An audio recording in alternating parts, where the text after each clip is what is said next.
I've found one thing that is absolutely the easiest thing that any manager can do to start building trust, psychological safety through personal connections on their team. And I call it icebreakers, because that's essentially what you're doing.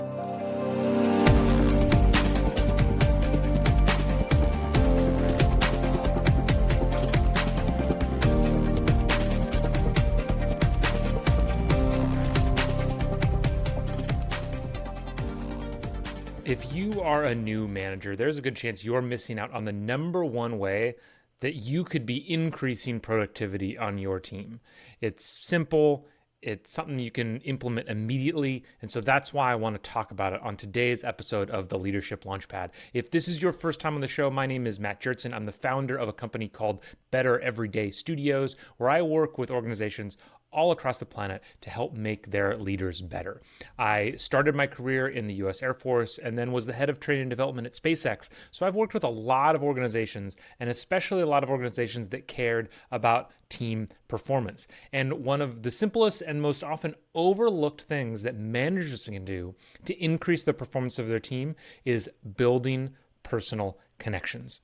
I know it's overlooked because I used to overlook it, quite frankly. I was your typical hard-charging individual contributor where I cared about the work. I wanted to come in, I wanted to focus on what had to get done, and then I wanted to go home. And as a manager, I did the same thing. And I think that's common of a lot of individual contributors because we forget that as an individual contributor, you are obviously judged on the work that you are able to get done.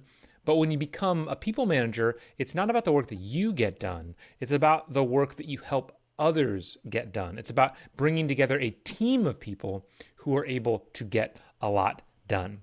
And these personal connections are actually really, really important.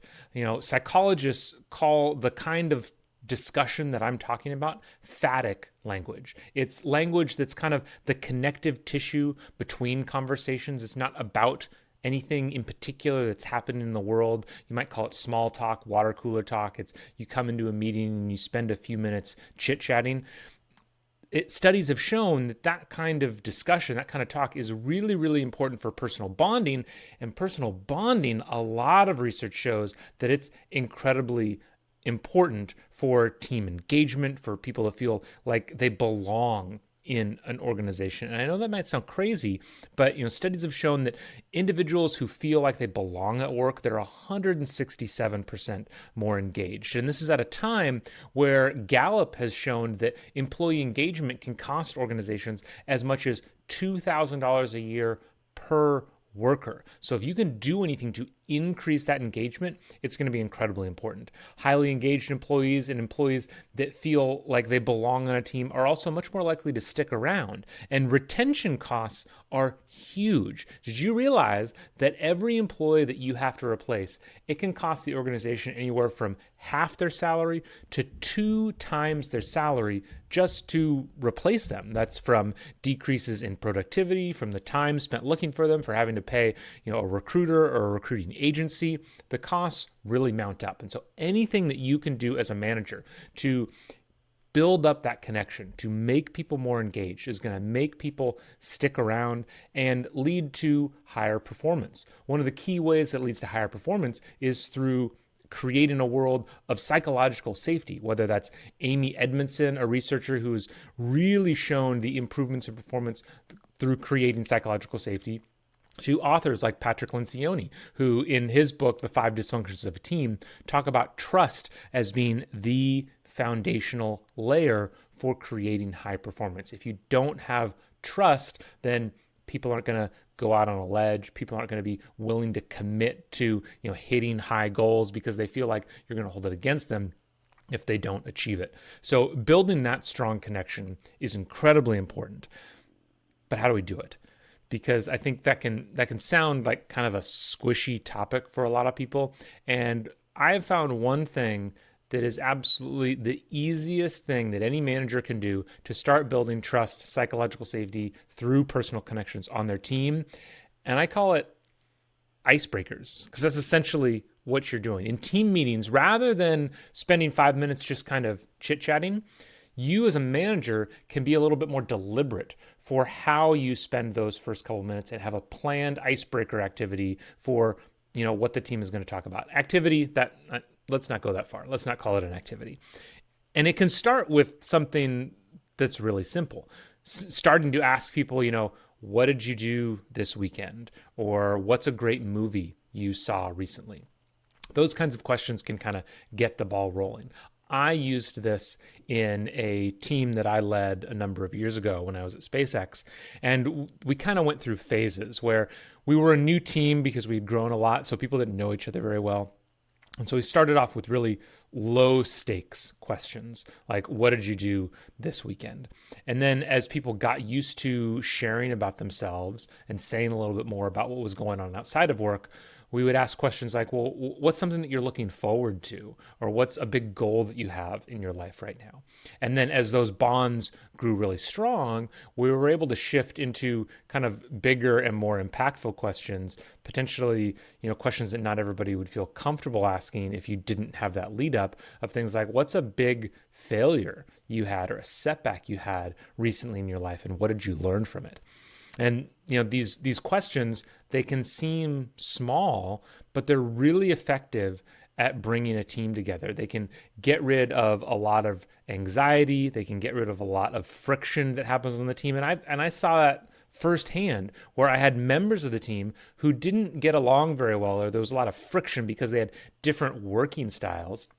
And simply by getting to know one another, what happened is these coworkers saw each other as humans, as people, as individuals, rather than just coworkers. And so a lot of that friction just kind of went away. Now, I know the first thing that at least some managers think to when I suggest you start asking these questions, they immediately say, well, that wouldn't work on my team. We have, introverted people, we have people who aren't sure.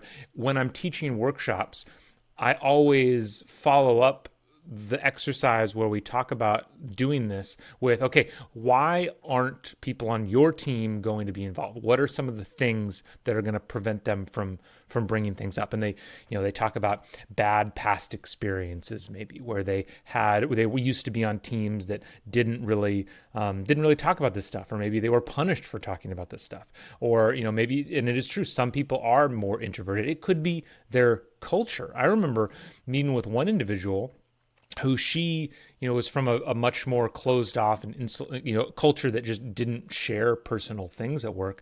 And somebody was asking her, she was away from her family for a long time. And somebody was asking her, oh, is that hard? Do you wish you were closer to your family? And she completely lost respect for her leader because she felt it was a completely inappropriate question to ask. And so I grant that every situation is different and every individual is different. And that's why you have to have a plan for how you're going to be introducing this into your team. I think so how do you get started with this? One of the best ways to get started with something like this, if you want to be using these kind of icebreaker discussions in your meetings to help bring people together, is to be upfront with people of saying, hey, I have this new thing that I want to try. I think it's really great that we are spending a lot of our time, that we spend most of our time talking about work, and we want to stay that way. But I do want us to get to know each other a little bit better, because I think that'll improve our working relationships. And so what I want to do is spend the first 5 minutes of every meeting just, kind of touching on some different topic. And, so that's how you approach it, how you let people know that this is what you're going to be doing. And then you have kind of a plan of attack of, again, starting with those low stakes questions, seeing how they go, and then, kind of raising the stakes ideally as you go forward, as people get more comfortable answering the question. So there's a few things that are really important with this plan. One is kind of having that plan of attack of knowing what questions you're going to ask. So you don't start off by asking, hey, what's a big failure you had this week? And everybody's like shocked because they've never done anything like that before. But it's also important to put some kind of time bounds on it, because I think the reason why so many people try to avoid chit chat in meetings is because all of a sudden you've been going for 15 minutes and it's a 30-minute meeting and you're not going to get to the primary topics that you want to talk about. You definitely want to avoid that. So having a strategy for what questions you're going to be asking is really important. And then having a strategy for how you're going to kind of box in the conversation and make sure it's a segment of the meeting, but it doesn't expand to take over the whole meeting. This obviously applies in a lot of other meetings as well. It doesn't just have to be, kind of a group setting for your whole team. It could be on a one-on-one setting as well. Most people actually get the purpose of one-on-ones wrong. I think the normal one-on-one that happens between a manager and their employees out there, I would venture to say, is very tactically focused. It's focused on what are the actions of the day, what are the blockers, what's on the roadmap. And don't get me wrong, those are important things, and sometimes you need to talk to them. But the best one-on-ones, the best managers find a way to kind of put that information largely elsewhere, at least like the update portion of it. You shouldn't be having just kind of a download of updates during your one-on-one. They can, put that in a Confluence page or put it in an email. Your one-on-one should be reserved for asking questions or getting support, right, for things that they can't figure out, and for building those personal connections. It's your opportunity to get to know the people on your team a little bit better. And as you build those connections, you're going to build that trust. And it's important to remember that you are setting the standard for your team. If you set the standard that it's okay to talk about these things at work, that we want to, get to know each other better in order to function better as a team, that tone is going to spread throughout your team. If you as the manager are staying very closed off and just focused on, the tasks that have to get done, then chances are your team's going to think the same way and they're just going to stay focused on that. So to summarize, to sum this all up, personal connection is incredibly important. We have tons of research showing all the statistics of just how much it can help your team. It drives engagement, decreases retention, improves performance, and it can be really simple. Right?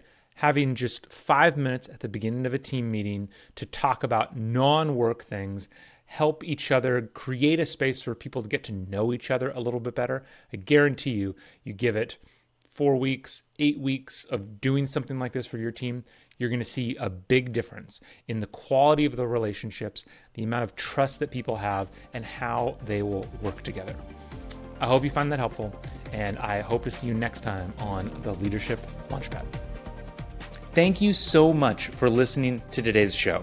If you are looking for help turning your organization's great engineers into great managers, me and my team at Better Everyday Studios would love to help.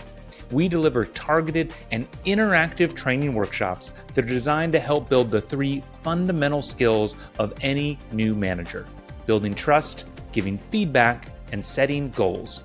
Reach out to me through matt@bettereverydaystudios.com so we can start making your organization better every day.